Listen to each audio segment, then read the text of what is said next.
Report کر رہے زور نیوز کے بیورو چیف خانپور سے چودھری ذوالفقار جیٹھا بٹ نمائندہ خصوصی آج مزدوروں کے ساتھ یکجہتی کا دن منایا جا رہا جو یقیناً ایک خوش آئندہ بات ہے، مگر یاد رہے انہی مزدوروں میں ایک طبقہ ایسے مزدوروں کا بھی ہے جن کی ماہانہ آمدنی ایک عام مزدور سے بھی کم۔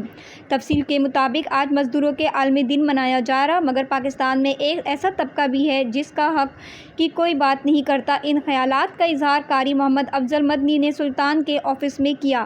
انہوں نے کہا آمدنی عام مزدور سے بھی کم جبکہ محنت 10 مزدوروں سے بھی زیادہ۔ یہ دراصل اللہ کے مزدور ہیں۔ انہوں نے علماء کرام کہا جاتا ہے یہ دینی مدارس جامعات میں شب و روز نہایت قلیل آمدنی پر قناعت کر کے قال اللہ و قال رسول کے دل نواز ادائیں بلند کرتے ہیں۔ ان کی وجہ سے دنیا بھر میں دین قائم ہے۔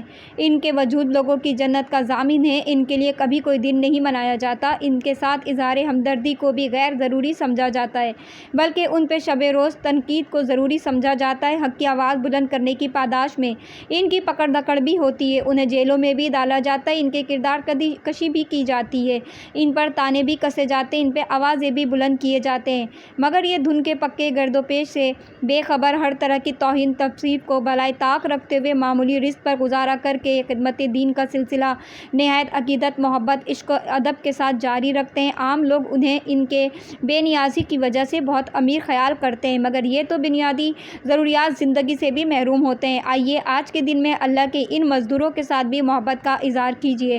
اگر یہ نہ ہوتے تو دنیا میں ایک کلمہ گو بھی معلوم نہ ہوتا۔ بقول اقبال یہ غازی یہ تیرے پراسرار بندے جنہیں تو نے بخشا ہے ذوق خدائی، دو نیم ان کی ٹھوکر سے صحرا و دریا سمٹ کر پہاڑ ان کی ہیبت سے رائی، دو عالم سے کرتی ہے بیگانہ دل کو عجیب چیز ہے ذلت آشنائی، شہادت ہے مطلوب مقصود مومن نہ مال غنیمت نہ کشور کشائی۔ زور نیوز سے رپورٹ کر رہے تھے H D bureau chief Khanpur Chaudhry Zulfiqar.